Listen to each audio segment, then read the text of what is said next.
It's a high-tech conversation. And a low-tech topic. Live on the World Wide Web via Zoom. Bench Talk 101.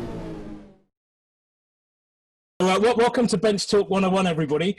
Thank you for joining us. As we've heard already, we've had good mornings, good afternoons, and good evenings from all over the world. It's great to see such a huge array of people here, and also an array of ages as well. In the title of today, we're talking about flat woodworkers, chairmaking for flat woodworkers. And those dyslexics amongst us are worrying about our size, whether we're fat woodworkers. But we're really looking forward to today. It's going to be really, really good. So a few rules. I'm going to keep you all on mute. And we're going to have Derek's going to give a bit of an introduction for Chris, and then Chris is going to give a talk. Chris will give a talk for about sort of 20 to 30 minutes, and then we'll have a few questions. When it comes to the questions, we'll ask you to put your name in the chat, and we can go from there. Obviously, this is growing bigger and bigger each week, so thank you for joining us. We do have the videos on YouTube, so if you have missed any of these, go onto our YouTube channel and you can catch them up on there. Obviously, they are quite long. They're an hour, maybe an hour and a half, depends how long people will talk. But obviously, you can play the bits you want to and go through. It's quite impressive now. We're getting up to I think it's just under 2,000 hours now of play time that have been watched. So that's really good news here. Really helping everybody to get their woodworking passion around. So that's enough from myself. I'm going to ask Derek to introduce Chris. As Chris got kicked out last week, Boo Ho is in the house. Something differently. So I recommend that everybody, if you can put your view to speaker view, that you'll then be able to see Chris and Derek in their finest, and I'll pass you over to Derek, who's going to talk now. Sure. I think that was Bitch Ho was your handle, wasn't it, last week? If I remember rightly. Anyway, so when we spoke to Chris a few days ago about a title for his talk tonight, he came back with a few options, and not surprisingly, not one of them was a dud. We under-narred over the list for quite a while, which had some real corkers on it, such as Why I Love Boring Religious Art and How John Changed My Life. And for a brief moment, I can tell you it was a toss-up between what Jesus taught me about workbenches and Write Drunk, Edit Sober. They were a couple of good ones, both of which I'm really hoping will crop up in the Q&A session a bit later, so I hope you're taking notes. My personal favourite, Why Americans Are Idiots, was on the short list for a while, but discounted because I figured we already kind of know the answer to that one anyway. So to avoid upsetting anyone, we went for something a little less inflammatory: chairmaking for flat woodworkers. Among his many roles, past and present, which include magazine editor, newspaper owner, author, and publisher, the one he's probably most uncomfortable with, and I can sense him squirming in his seat right now as I say this, is that of influencer. I know he's unhappy with that title, but it is what it is. Chris has changed the way thousands of us approach making furniture through a combination of razor-sharp wit and wisdom. And tonight, though, he's going to put all that to one side and tell us about chairmaking for flat woodworkers. So, Chris, over to you. Thank you, Derek. Thank you. Thank you all for tuning into this, those of you in strange parts of the world and strange times, highly appreciated. Flat woodworking is not a derogatory term. I want to kind of be clear about that. I do a lot of flat woodworking. What I mean by that, just to make the terms clear, people who make a lot of casework, which is most of us, 90-degree corners, with joints such as dovetails and lap joints or nail joints or all that, but just making boxes. And that's what most woodworkers, that's how they start into it. And then someday they might decide they want to make a chair. And I had that moment, back in the 90s, and sort of became obsessed with chair making. And I was obsessed with Welsh chairs, this sort of vernacular form, these stick chairs, but we couldn't find anybody who in the States who could make them. And so I started taking Windsor chair classes and took a class with Dunbar and several other people who taught more in the Windsor styles. And so I built these things with the bulbous turnings and the fancy tapered sticks and all that. But that just really wasn't my style. I was always really attracted to furniture that was made by the people who used it. That was because that's what I do. As I'm kind of interested in those forms, even though I make furniture for customers. I like the forms that haven't gotten the same amount of attention, which is the vernacular stuff. And when I started looking at that, as a chair maker who had done the steam bending and the turning and the green woodworking and the riving and the going into the forest and all that stuff, I was struck by something that has really resonated with me, which is that vernacular chairs are built with a variety of techniques that are basically, it's whatever you have, whatever that is. And that can be almost anything. I mean, it can be green woodworking, it can be sticks from a hedge, it can be stuff from a lumber yard or a home center, and that you can do it with just almost any tool set. And so I stopped using specialty chair making tools for a while. And that's where my appreciation for vernacular chairs started to grow even more. I don't use a draw knife for a lot of chair making. Almost all of the shaping that I do is with a jack plane. I don't use a shave horse. The other tool I use a lot is a block plane and a brace. And have very few specialty tools that wouldn't, the things that would be found in a farmer's toolkit, almost any farmer's toolkit. In Great Britain and in the United States, the tradition for vernacular chairs has always been farmers, people who during the warm months would farm, and then during the cold months would make some chairs either for themselves, their family, implements around the farm, such as milking stools and whatnot, tables, or even for sale. And so that's tradition in both of our countries. And so you don't see a lot of specialty chair making tools that appear in country workshops. And so all those have sort of led me to this much more free approach to making chairs. And what that involves is really not saying I have to have a fro, I have to have a steam box, I have to have this, and specialty chair stuff. I have to have spoon bits, I have to have this, that, whatnot. I have to have a tapered reamer, I have to have a tapered tenon cutter, all these things. And instead focus on making each individual component with what is available to you, and then figuring out a way to put those components together with the tools that you have on hand. Now, like a good example of this is going to be legs. So, when we talk about legs, a lot of times, the first time I made my first chair, we rived these out of some ash, with a fro, and then we shaped them with a draw knife and spoke shaves on a shave horse, because the idea was, okay, we have to have dead straight grain so that these legs are as strong as possible. And there's just no way that you can get sawn lumber that will be as strong as rived lumber. And to that I said, that's crap. I mean, like, grain is grain. You can, if you choose a ring porous species such as oak, you can see exactly the direction that the grain is running through the board. And if you go to a lumber yard and you go to the stack of oak, like 50 mil oak or 8/4, 2-inch oak as we call it here, and you look on the side, on the edge of the board, and look at the grain there, and if it's running straight through the narrow edge, long narrow edge of that board, it's probably a good board for chair legs. And so you grab that board, and then with your bandsaw or a hand saw, you follow the grain on the face.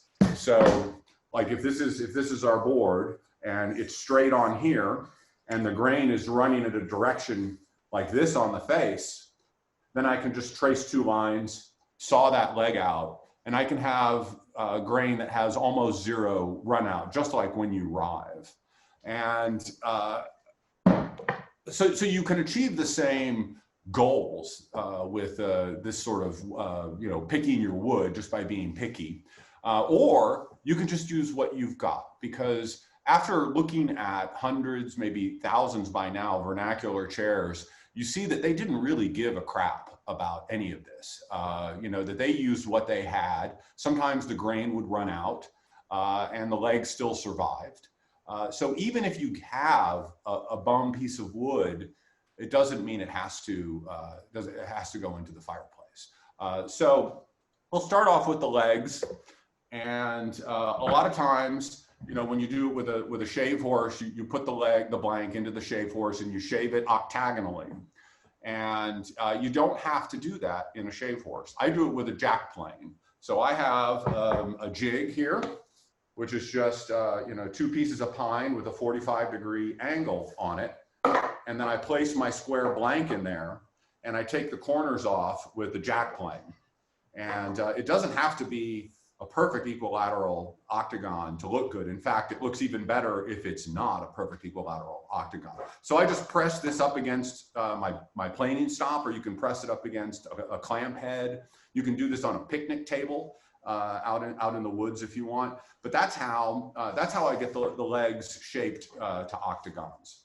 And then to shape the tenons, this is a tapered tenon, but you don't always have to use a tapered tenon. You can start with a leg, and you can shave it down to just a cylinder with a block plane. And I do that up against a stop that is in the vise, or a stop that is on the bench.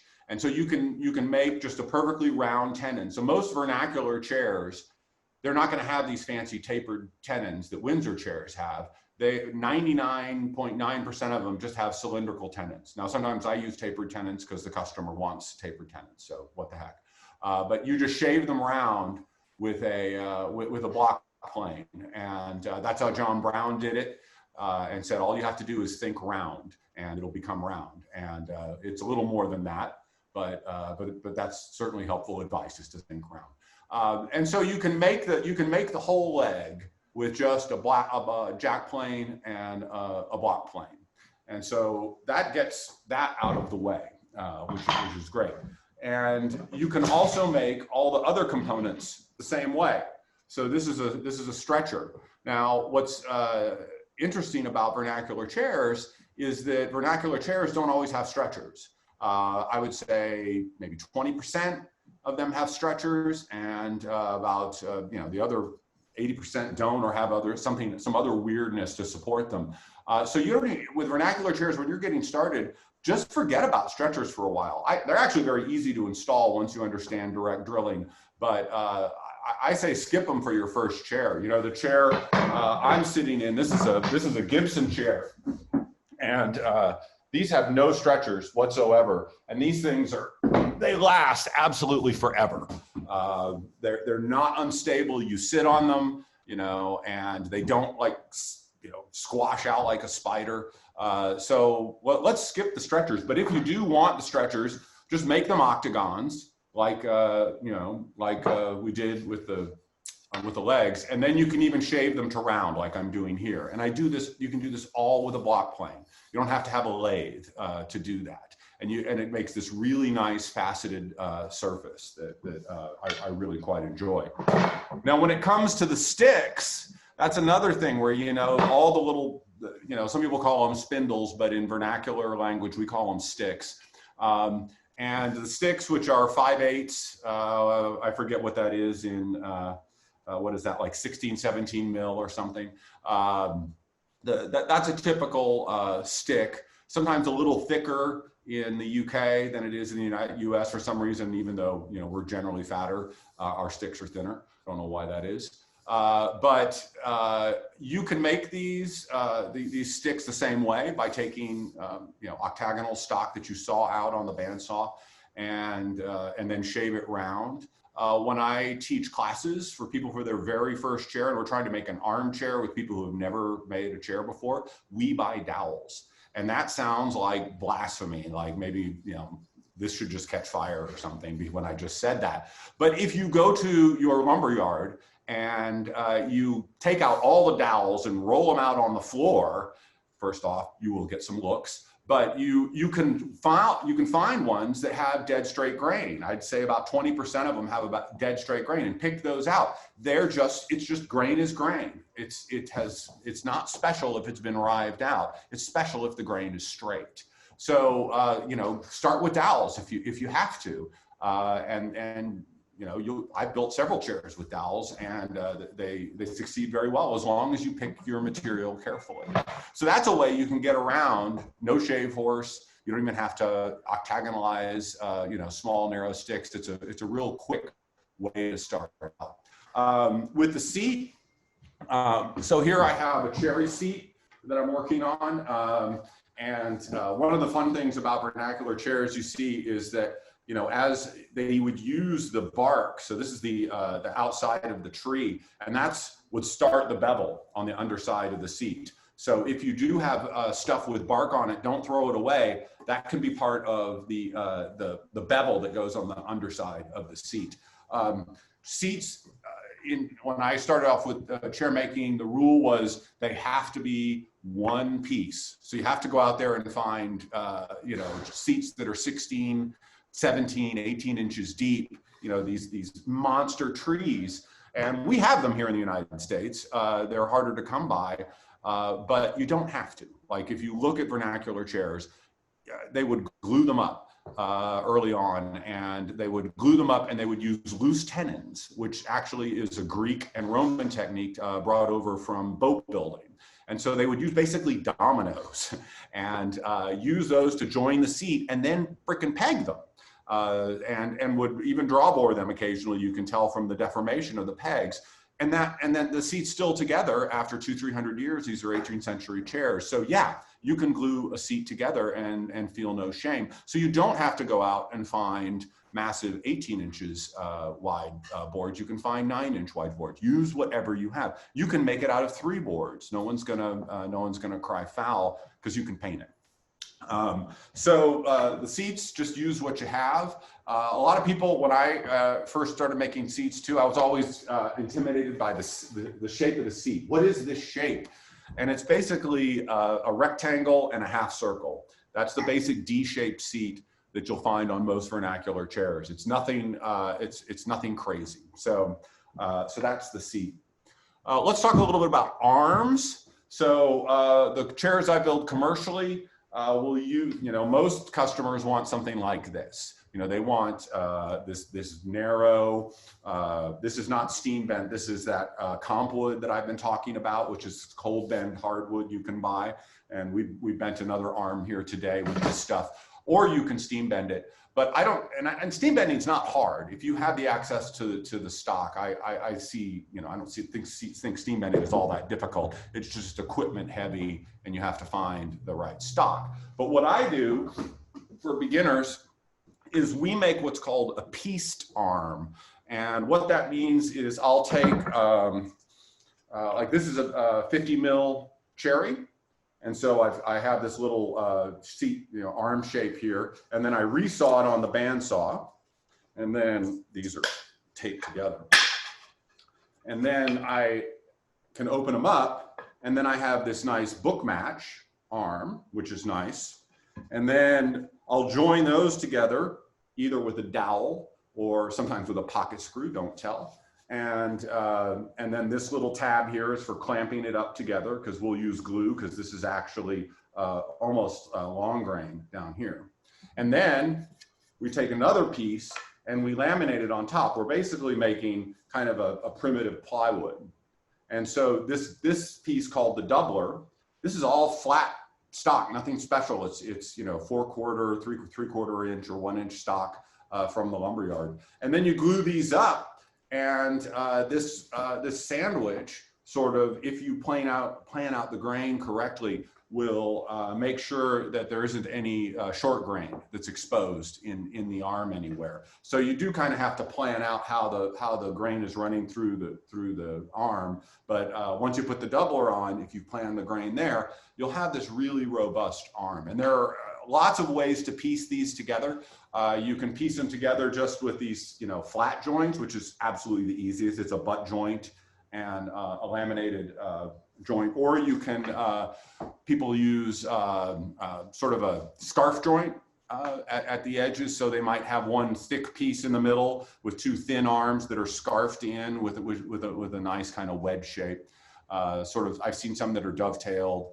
I've seen lots of different kinds of shapes that work. So, so the arms are not difficult at all. I think the arms are quite easy once you start using pieced arms.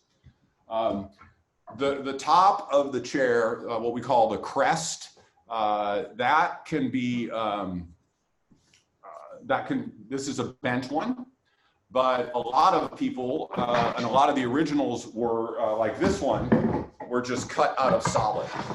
So this is just a short piece of wood that has a grain in it that's just a little curvy, and then we just sawed it out, and it's perfectly strong. I mean, there's almost no short grain in this. The only short grain is at the very edges, and you have to be careful when you're shaping those edges because it'll tend to flake out. But it is just it is a basic chair.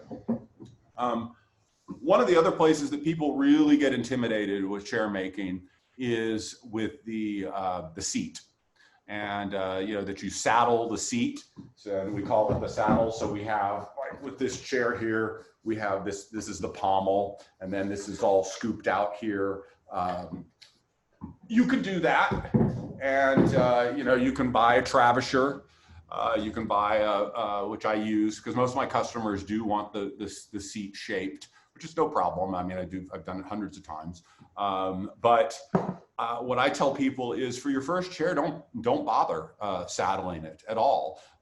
Saddling, if you saddle it too deeply, you're making basically a Jello mold for your buttocks. And so you put you look at those Sam Maloof chairs and have the beautiful deep saddle, and then you put your butt in it. And then after 5 minutes, your butt kind of sets up and you start squirming because you're trying to move, and the blood is trying to move around in your butt, and the Jello mold won't let you. So the more comfortable chairs have a very shallow saddle. I don't usually saddle more than ½ an inch. You just need a little bit of curve so that it doesn't feel like you're sitting on a board. However, the solution, I think, is, and this chair has no saddle. So this is an Irish chair. A Gibson chair, one of the more comfortable chairs I make for a variety of reasons, but that is just a flat board. And the secret is Welsh, very Welsh, is you go to IKEA and you buy these sheepskins, and they pretty much take care of the saddling, and they look good, and they keep your butt warm, and the cats love them, and so it's all win-win. Other things that I do with chair making that are a little different than what you see with Windsors is I use liquid hide glue for everything. And that's, I like to use hide glue for everything. And the reason is because it's reversible, which is great. So if you make a mistake at home, you can take the clothes iron out, and with some steam and heat, you can reverse any problems that you have if something goes wrong. It's very easy to clean up. It cleans up with hot water, and there's just myriad reasons to use it. The other reason I like to use it with classes is because it usually has about twice the open time of a yellow glue, of a PVA. So you can very easily take your time. So, the clock's always ticking when the glue bottle is open, and your IQ is always plummeting with a glue bottle open. But if you have liquid hide glue, then you've got just a much longer time to mess it up and play with it and get it all wedged up. So that's another little trick that I use that really takes the pressure off. So I think I've talked for about 20 minutes like I was supposed to. And so I didn't cover everything in chair making, but I just tried to cover the basics of what's different about what I do with my work. But I'm happy to take any questions about chairs, or of course workbenches, or anything else you might have out there. Brilliant. Well, thank you very much, Chris. That was really formative, and I can't believe giving away your secrets of round dowels, going to IKEA. Yeah. Jello mold butt seats, Jello mold. I mean, this thing I'm sat on here is, rather different. It's a nice leather, cushion thing here. So there we go. Great stuff. So what happens now, everybody, is that I ask you to put your name in the chat. And then if you want to ask a question, obviously put your name in the chat, and then I'll read you out and you can unmute yourself. But I need to quickly be able to unmute you. So allow participants to unmute themselves. So if you stay muted until you want to ask a question, that would be very helpful. Okay, so it's gone. Okay. Chester, every week Chester does it. So Chester, off you go. No, there was 1 week I missed it, but I appreciate it. Chris, thank you. That was great. I was expecting you to be a purist on the unplugged end, and I think it's refreshing that you're admitting to these not cheat. I don't call them cheats. I think I call them methodologies that create an easier way of doing things. I have a couple of questions for you. One is the definition of vernacular, because I'd always used it as a term definition, but I think you're using it as more a group of people that are, I guess, more ordinary or simple, not mentally, but that it's more utilitarian as opposed to some fancy design, or aesthetic. Am I wrong in that, or No, maybe you could define vernacular more in that term? Yeah, usually vernacular is the way I use it is it's furniture built, simple furniture built by the people who are going to use it. It's not furniture for sale. It's not. It is utilitarian. It is definitely not with an eye to impress you with its gilding or inlay or anything like that. So yeah, I mean it's commonplace. It's so, every. Yeah, that's great. So I'm wondering, since I've repaired probably over 100 antique chairs, Sure. I find that the seats, the grain, and you didn't really mention the direction of the grain on the bottoms, but I find that in general they go front to back. And I've repaired a great many chairs that had split. If my finger points are the front, they split this way. And then some people will put a block of wood underneath it and that sort of thing. But either splined, I've repaired a great deal that were splined, but in general, the grain tends to go front to back in the ones that I've repaired. I couldn't notice whether or not you have any tendency toward that, or does it not matter to you? Or I would think it'd be stronger the other way, but in my experience, they go both ways. So you can go. I see chairs where it runs left to right and where it runs front to back. Vernacular stuff. They really they weren't too pure about it. The advantage of it running left to right is if you've got a chair seat that is 16 by 20. Then you only have to find a board that's 16 inches wide instead of a board that's 20 inches wide if you run the grain left to right. So there's some material advantage to it. But I think, seats can split no matter what, especially if you're dealing with a ash or oak, that just wants to split. And when you put kids in the mix and chairs are abused more than, any other piece of furniture, you're gonna have that sort of thing. But I'm glad they're generally designed to hold a good ash. The last thing is that wood that you were talking about when you were talking about the options of steam bending versus built up, but you offered a third option there, and I'm not familiar with that wood that you're dry. Was it dry or cold bending? Cold bend. The trade term for it is cold bend hardwood. It was invented in Denmark in the 20th century, and there it was called comp wood, which stands for compression wood. And it's a stick of lumber that has been heated and is under steam, and then they compress its length. I think they compress it in its length, which makes the grain run like an accordion. And then they take the compression off and they let it dry out. but not too far. So if they leave it at about 20% moisture and ship it out to you, you can bend it at room temperature. And then when it dries down to about 7%, it holds that shape, whatever shape you put it into, whether it's on a form, and it'll bend in the X, Y, and Z axis. It's like spaghetti. And it doesn't take a lot of strength or a windlass or hydraulic clamps or anything to bend it. It's really remarkable stuff. It's a little expensive, but for some specialty applications, it's not expensive.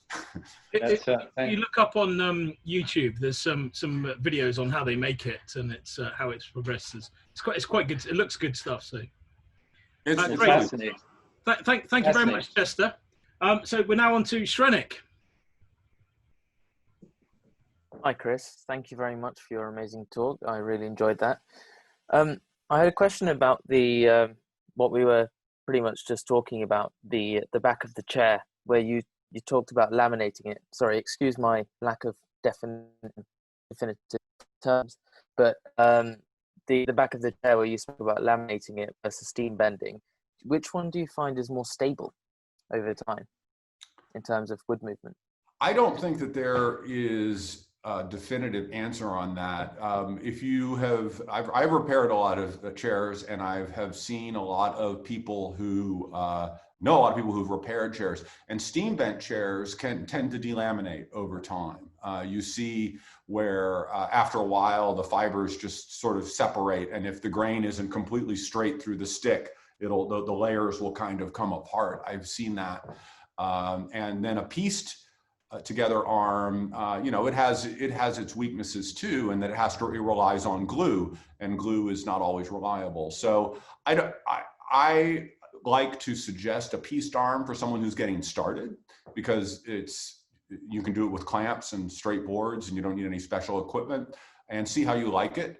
And then feel comfortable with that, comfortable with drilling the sticks with the simple arm, and then get into steam bending, because boy, steam bending is a lot of fun. It's really cool stuff. So, but I don't think that anybody would say one is better than the other, and they would have a lot of evidence. Thank you. Lovely, thank you, Shrenik. Matthias, over to you. Yes, thank you very much, and thank you, Chris. It was a very interesting talk. Although I'm going to be cheeky enough to take you up on what you just said and ask you a question on workbenches instead, because that is what is currently occupying my mind morning, noon, and night. I've been thinking, the end cap for a tail vise is, most installations I've seen has been with bench bolts or lag screws or something like that to secure the cap to the end of the top. Given that the instructions for end caps that I've seen include a tenon at the end of the top, is there any reason you know of why one couldn't just simply draw bore the end cap to the top?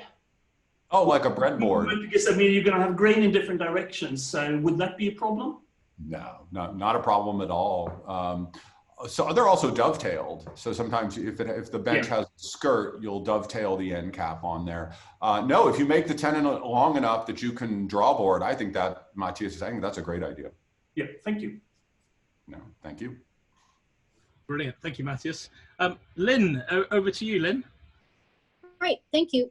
Chris, very interesting talk, and in 20 minutes, that's very impressive. You got through a whole chair. I wonder, though, you didn't elaborate much on drilling and what you find with minimal tools, and I think you said brace and bit, is your best way of getting the angles right. Do you use mirrors? Do you have a little piece you cut to the right angle and kind of drill up against it, or what do you do? There are lots of ways to do it. So I have like these jigs that I put on the seat, and then I put the arm on and clamp the arm to them so it holds it in position.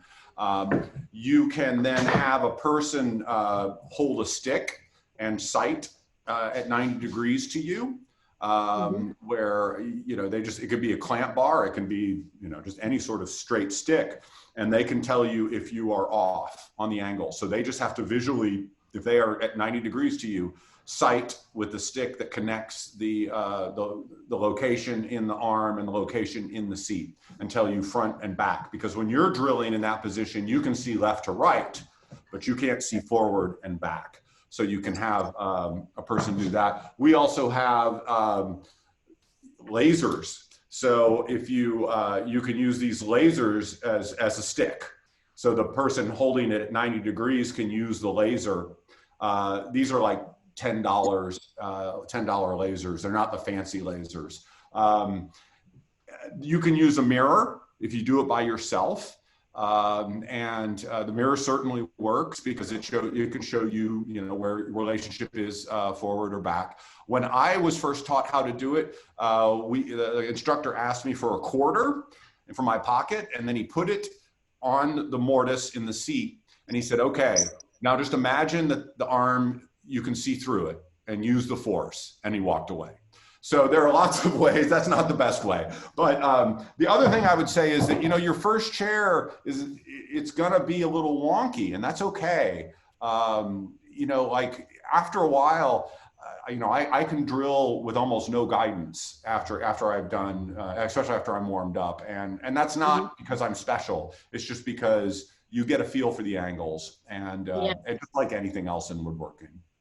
Could you put up a backstop and use a light and make that as your 90 degrees so that you can maybe not like with a line on it and then just a light shining instead of the mirror thing? Like, would that work? I don't know. I probably. It's as long as you have a visual cue, and it's like using a lower powered laser. So yeah, the laser seems incongruous with the farmer and his tools. Oh, farmers and lasers, yeah, they go way back. Great, thanks, Chris. Thank you. Thank you, Lynn. There. The next one's from Julie, but it's not Julie. I think he's using a different name. So if you'd like to ask a question. Yes, this is not Julie. This is Gary. I can't figure out how to get my wife's name off of here, so I just went with it. Anyhow, Chris, I would just like to, it's not so much a question, it's just a thank you for all the free information you put out there and the book you just put out about workbenches. I really appreciate that. Thank you very much. No, thank you. I'm not good at anything else, so I'm glad I found this. Yeah. Well, I appreciate it. You bet. Brilliant. That's it. Next one is somebody called Philly. Philly. Sounds like a horse or something. Philly. Yes. Hey, Phil. How are you? Hi, Chris. I'm doing good, thanks. Evening, everyone. Hey, I had a question on chairs and the timeline. So Windsor chairs and the more like commercially produced chairs, were they inspired by the sort of country style chairs, or, with the vernacular chairs, are they just, if you need are they basically a stool and then with a back added on at some point and it's kind of gone from there? Did the Windsor chairs inspire the country chairs, or were Windsor chairs, were the commercial ones inspired from chairs that everybody was making for themselves? Or do we not know that? Yeah, the answer is yes to both. So, that there is a cycle between them, and probably everybody, you started with sort of staked stools, before there was real commercial production in High Wycombe, but commercial production in High Wycombe started out in the early 19th century as very handwork based, but then became machine based through the 19th century. So it started out where they were making pretty simple stuff. Like the real early Windsor chairs look very vernacular to me. But then they, as you create a commercial product, you have to create variations and you have to follow style and create, yes. Create your competition, to defeat your competition. But then those chairs would go out into the countryside, and those people out there would copy it, but they would simplify it. And so you have this kind of, it's very much a crossbreeding thing. So sort of a chicken and the egg thing. Yeah, and I guess with chairs, you're talking about the grain run out in legs and things like that. So I assume the chairs that had grain that wasn't appropriate, they broke early. And chairs that have all the desirable features, they survive longer, and then people catch on to that and then reproduce that, I guess. You think that's the case? I mean, they understood about, they understood about grain a lot. Everything was made out of wood and little pieces of steel. So, they probably knew a lot more about wood than we did, but they also, were much closer to starvation than we were. And so sometimes this, when you're making a chair for yourself and you're grabbing stuff from the head as fast as you can, and as fast as you can. Exactly. You are just trying to get this done so that you can move on to making something you can eat. So I think that we are much fussier than they would be about these. Yeah. It's the same with planes. Yeah, absolutely. And wood selection and everything, it's we're really kind of prima donnas about it. Yeah. Brilliant. When you were in the UK, did you go to St. Fagans Museum? I got to go to St. Fagans, and the best thing that ever happened to me in St. Fagans is they pulled up a lot of the chairs that were not on display. And they made me sign a non-disclosure agreement, which is a shame because I have these amazing pictures of about 30 chairs that we examined that haven't been on public display. But I learned so much that day. St. Fagans is an amazing place. Excellent. Thanks, Chris. Yeah. Good to see you, Phil. I think that's quite interesting. Actually, there I am looking at Philly. It comes up on the chat, and Philly. Actually, well, it's Philly Plains, isn't it? Yeah. Yeah, I know Phil. Oh, there we go. Look, Phil, I'm going to have to say, I'm going to bully you, Phil. You clearly like talking on here. Phil, would you like to be next week's Bench Talk 101 speaker? As long as it's on a Thursday. Yeah. Oh, well, happy days. It's on a Thursday. So, Phil, you'd like to talk to us about something next week? Is that okay? I'd be delighted. Yeah, absolutely. Brilliant. So we can maybe hear about your 80s boy band, or yes. I can hear these yeses everywhere. Hey, it depends how much time we got. or maybe we can hear about how you are rock star to plain star. I don't know, something. Come up with some jazzy name. So you're up for next week. Brilliant. Thank you very much. Thank you. Thank Brilliant. you. Oh, lovely. Right. Okay. Well, less from you, Phil. Over to Chris, and we've got Joe up for the next question. Hey, thank you for the stuff you put out, and I've checked out a ton of it. So I have a really practical question, having fooled with some of this stuff already, based on your Anarchist design book. Crest rails and securing them. How deep are you thinking about drilling? I have a visual, so hopefully that's okay. This is a chair I fooled around with making real quick for my children, and you can see the crest rail had some issues. It is snapped. It's riven cherry with a kiln dried cherry base, but I don't know where the real problem lied. I went about 1.5 inches in for my. I might have gone with too thick of pins in the crest rail, but it failed at that point. I'd like to not avoid that as I move forward to repair it, because I'm just going to rip them out and do new spindles, but new sticks. Any thoughts? I usually drill 1 inch deep for the mortises in the crest rail, and I peg them with bamboo skewers for kebab. And so really thin. I went with like I don't know, 3/16 dowel or something like that. Yeah, that's gonna take a lot of the strength out of the dowel. It's gonna weaken. That must be where it went. The stick, and is probably where it needs to be. Just a really thin pin. You're just trying to hold it. You're just trying to hold it on. Okay, gotcha. It's also taken a fair amount of abuse. You give it to children, so yeah. But the other thing is, in terms of sticks, what's the minimum number of sticks you've successfully used for a back on a chair? 3, 2, 4? 4. So I might be pushing it with 3. Yeah. I want to go to 3. I've published photos on the blog of one from St. Fagans that has 3 that I really adore. But 3 is very rare. And 2 is almost unheard of. It's almost a back stool. But four is usually the minimum. That creates that John Brown high back look. Gotcha. I had 3 pieces that I could turn into spindles, so it got a 3-back chair. Use what you got. I just wondered if it was inherently a bad design, and that's why I was getting bad results. I don't know, but interesting. No, 3 sticks. I mean, are they 5/8? Yeah, they're about 5/8. No, maybe it was a 1/2 inch. It is a kid's sized, like scaled to about an 8-year-old, 10-year-old. So it's not meant for a grown-up, although I could sit in it when it was working well. Eventually, it's been having problems.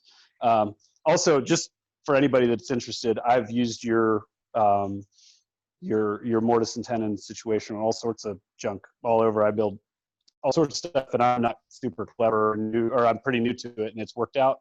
It's all stayed together except for this one example. And so it is fairly foolproof and meets the desires that you've had, I think, with Vernacular.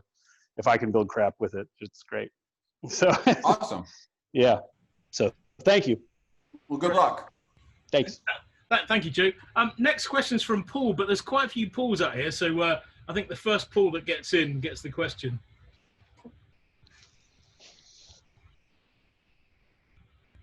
But you have to unmute yourself. I can see him talking down there, but he's not unmuting himself. Done it, I think. Can you hear me now? I can hear you now. Right. Yeah, just a quick question, Chris. With regards to the actual chair seat, could you use like a compass plane to actually create that curve?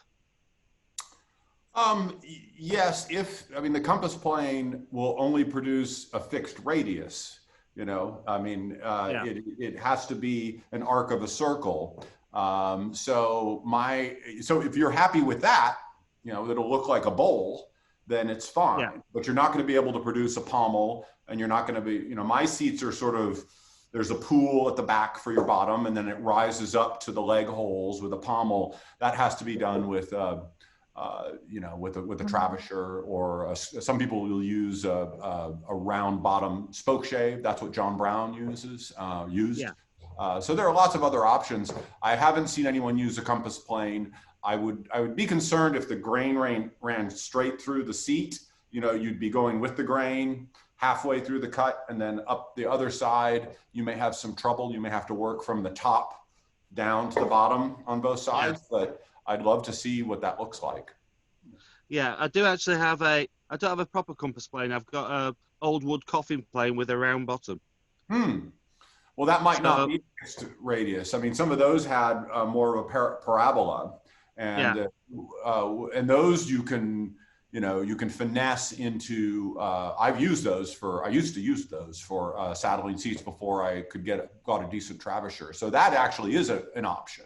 The metal compass planes, it's a fixed arc, but the ones with the parabolic bottoms, you can kind of sneak in there and do what you want. So give it a go, sure. Thanks for that. You bet. Good luck. Okay, right, on to the next question then. So Hank, question from Hank.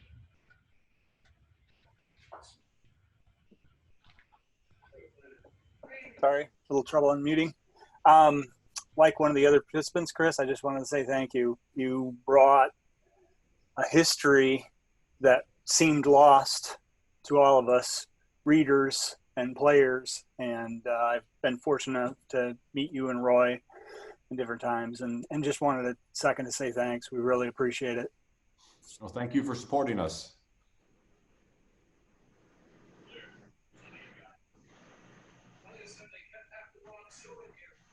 I'm trying to unmute myself as well. Sean, up to your next question. Hey, thanks, Geoffrey. Chris, quite a while back you mentioned a book, I think it had the working title, Drunk Irishman with Sticks and Glue. I was wondering, is that still a work in progress? It is. I want to do a book on Gibson chairs and Irish vernacular chairs. And I'm working with the guy who really knows his stuff. And he's working on the history section of that book. And I'm doing the practical side of the chair. So I've been sort of figuring out how to build it. with a simple toolkit as possible. And he's been trying to research the history of the chair. And I hope that we'll make some progress on it this year. But I really love Irish vernacular chairs. Really got a big dose of them last fall when I visited over there, and they're just delightful. They're almost as delightful as the Welsh ones. That's awesome. Thank you. I look forward to it. Yeah, me too. Anton would like to ask a question. Hello, can you hear me? Yeah, we can hear you. Yeah, perfect. Just a short question. Thank you for your great talk, Chris. Just a question regarding your use of hide glue. You mentioned you mainly use hide glue, and I'm a little bit into gluten glues. And I know in the continental European tradition, very often hair glues were used, or fish glue for chair making in particular because of the elasticity. So I was just wondering if there is any experience on your side regarding different gluten glues in chair making. Yeah, different protein glues can work, and they all have different properties depending on whether it's rabbit skin glue or, there's glue made from all sorts of any animal imaginable, and rice glue and all that. They all have different properties that you kind of have to explore. I have always used, animal protein glue, which is, from cows and from the cartilage. That is the tradition in the UK and in the United States. Certainly, we ran into a lot of the fish bladder glues when we were translating Roubaud, and you mentioned, rabbit skin glue and all that. And but it's not something that you can get fish glue here, but it's not easy. I can go to my hardware store and get a bottle of hide glue right down the street. So that's I'm going to get a bottle of cow instead of having to. We ordered fish bladders once, and it didn't work out. So you're using ready-made hide glue, you're not using the granules, or? I do use the granules okay, too. Yeah. So you can buy the granules and soak them in water, and you can make that into a liquid hide glue by adding salt. And so make a room temperature or urea or something. Yeah. Yeah, or urea is another way to do it. But we have two brands here in the United States of liquid hide glue that you can just buy off the shelf. Yeah, Type Bond and Old Brown. Old Brown, yeah. Okay. So those are so readily available that I haven't had to. I guess I'm lazy. I haven't, I still have those fish bladders somewhere here. So. Okay. Cheers. Thank you. Thank you, Anton. So Josh.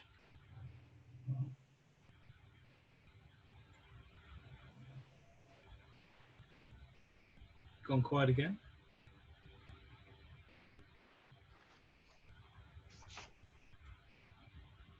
Okay, Josh, off you go. Is this mic working now? It's working, yeah. Yep. Okay, thanks.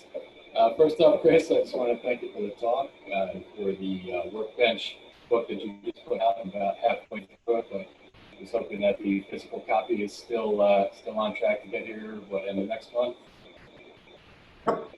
Yep, it's at the printer, probably mid to third week in August. Fantastic. Can't wait for that. And second, I realized I actually have a test piece sitting here on my desk. And one issue I have a lot with my tapered tenons is this gap on the top up there. Is there anything to fix that beyond just doing it more? Bigger wedge, so get a bigger wedge and a bigger hammer. So whenever you ream, if you ream at at an angle, you're going to create an ellipse.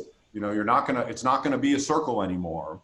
And even if you drill at an angle, it's gonna appear on a curved surface as an ellipse. So make your wedges make longer wedges so that you can have more wedge to get in there. It looked like that wedge was pretty small, but if you have that, you can still fix it. You can right now. I mean, if it's not too dry, you can. I'm not too concerned about the piece, but yeah, you can. Well, you can split a one leg chair.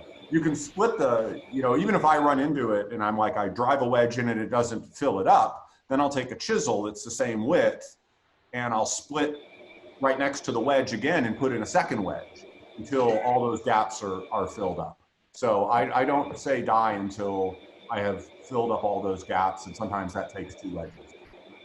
But normally I just make a fatter, longer wedge that'll take care of all my problems. That's good to hear. Thanks a lot. You bet. Lovely. Chris Darby next.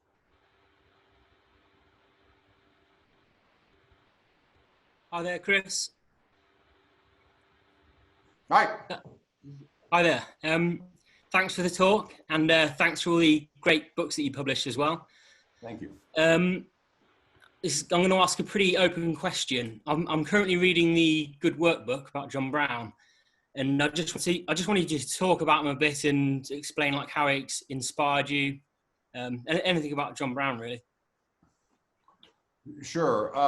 Yeah, I encountered John Brown in the 90s when I was a magazine editor, and we got a British magazine from that had his column in it, and I just became completely obsessed with the chairs that he made and the way he wrote. So, you know, woodworking journalism it can be some of the most boring journalism out there. I mean, it can be like as dry as a popcorn fart reading about how, you know, slot A into tab B or whatnot.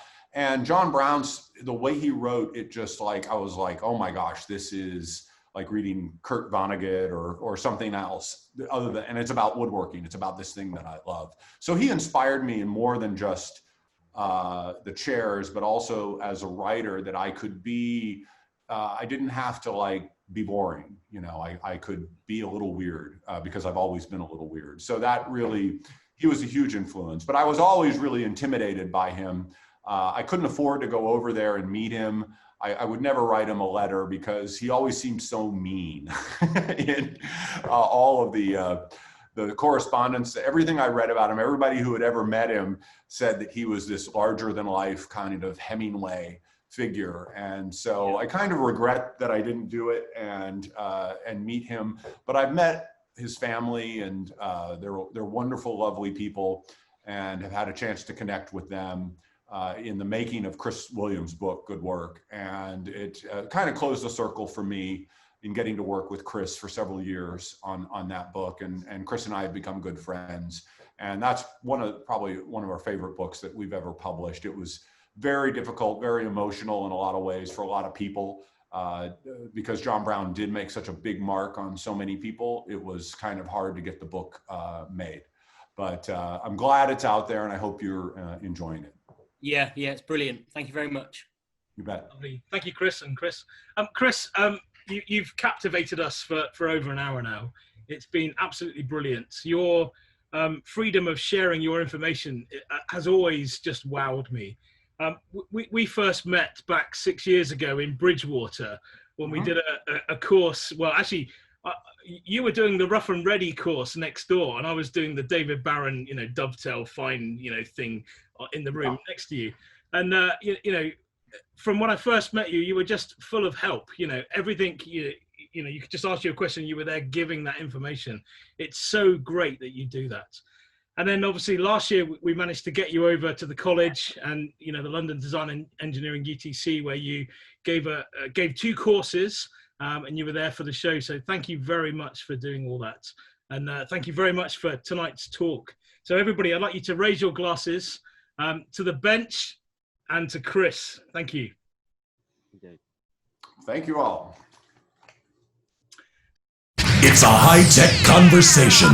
And a low-tech topic. Live on the World Wide Web via Zoom. Bench Talk 101.